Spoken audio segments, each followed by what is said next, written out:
Do you remember that vintage sweater vest I was knitting? Well, I finished it.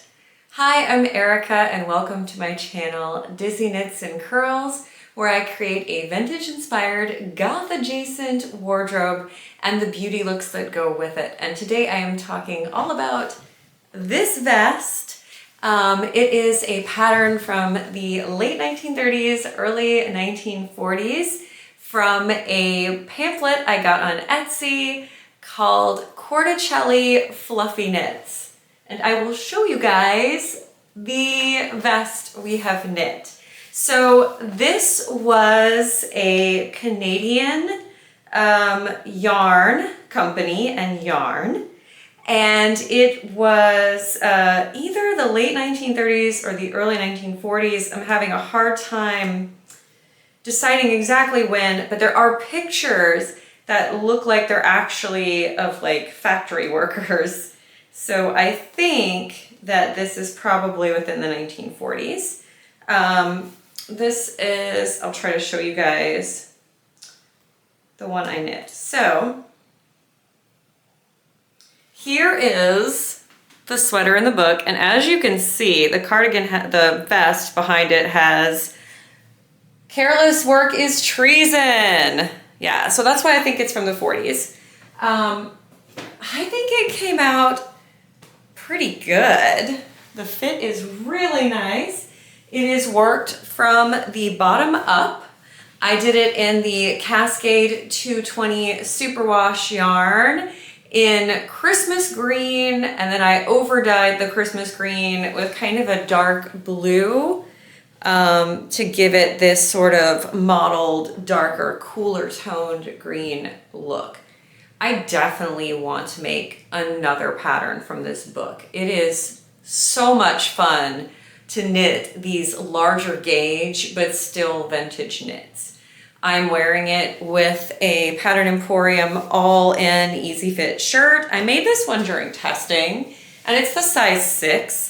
But because it's, and I usually take an 8, but because it's the easy fit, I sized down a little bit because there's like no shaping in this shirt. It doesn't have any darts anywhere. It just has a back yoke with some gathers. So I wanted it to be a little bit more fitted, and I actually ended up slimming out the sides. I will just show you guys a little bit. So yeah, I have to tuck in the shirt quite a bit. And that is tucked into my Walk Boldly wide leg pants. I will show them to you. Another Pattern Emporium. It's a knit pattern, and it's just a pair of high-waisted, quite wide leg pants with pockets. And they fake out, I think, a 1940s look pretty well for being a comfortable knit pant.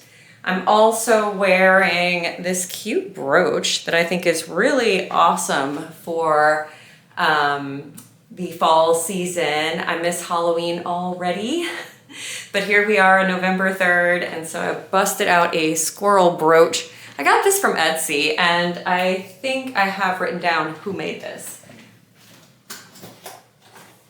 Yes, this is the little box it came in, and this is from Vintage Addiction Jewelry, who are on Etsy, and I have several of their pieces.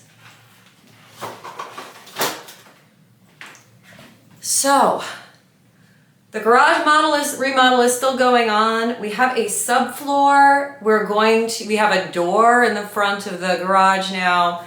We have a ceiling. We're hoping to get some drywall put in this week. It's almost over, it's almost done. And then I can get back to some sewing because in a couple weeks after we finish, if I change out my carpet and put in new flooring, I will actually have a dedicated sewing room that isn't a shared space. I'm so excited about that. But in the meantime, I'm still mostly focusing on knitting. I also have 3 audiobooks on the go right now. I am an audiobook narrator, if I haven't mentioned that recently, and I'm working on 3 books. One is the culmination of a huge project. It's a 3-book series. I've gotten to do all 3 books. It's by Nikki McCormick, and it is the Silver Blood Raven trilogy, and I'm actually coming into the home stretch for the last book. The other two are out and you should definitely check them out. It's a fantastic story, a really great fantasy story. Okay, so what am I working on now? So, I'm doing another Andi Satterlund pattern, which I know is kind of not even fair to show you guys since she did discontinue all her patterns. However, she posted on her website, which I will link to, her guide to top-down sweaters. So you can kind of use her recipe to make your own sweater. So this one is the Salal sweater by Andi Satterlund, Untangling Knots. And you knit these sweaters in pieces. So what you do is you knit the whole back, upper back area to the underarm. And then you pick up stitches and you pick up stitches and then knit down to the fronts, to the underarm. And then you have to connect all these weird octopus looking pieces together so that you are then knitting the pattern in one piece. So the Salal sweater has this really cute little very simple eyelet pattern. And the back is just plain. And I might put the eyelet pattern down the sleeves. I am knitting the second size, but unfortunately the gauge should be 5 stitches per inch, and I just figured out I'm at 4.5 stitches per inch.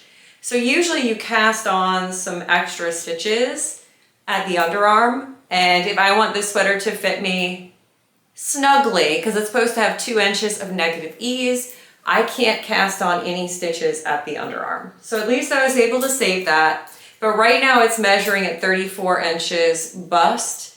My upper bust is 34, my full bust is 36. So if I want it to be snug around the bust, I need to not cast on any extra stitches. So that is the plan. The yarn is Cascade 220 Superwash. I just love this yarn. It's just easy to use and it's easy to care for, and it's affordable for me for a real wool yarn. And it's from Seattle, Washington, and I live you know, in Lakewood, Washington. So yeah, it's local, kind of. Although it is made in India. So it's distributed in Seattle, Washington, and family owned since 1987. And this is the color Tahitian Rose, which I love. I think is so pretty. So yeah, that's what I'm knitting. That's what's going on. My husband and I are doing some Warhammer stuff. We're still working on that. I will have to show you guys more of that soon. It's kind of on hold because, again, the garage room is where we're going to do most of that stuff. But it's a fun hobby. You get to like paint these tiny little miniatures, and it's a lot of fun. You get to play board games. And I think that it's a really nice, healthy thing for us to do together. So we've been really enjoying that. And I cannot wait till this room is done and we can get back to it. All right, that's all for me. If I decide to knit another one of these 100% vintage patterns, I will try to go into a little bit more detail of the process next time. I'm definitely gonna cast on another of the Corticelli patterns. There's some pullovers in there that I love. So I will see you guys next time. And until then, thank you very much for being here. Like, subscribe, and bye.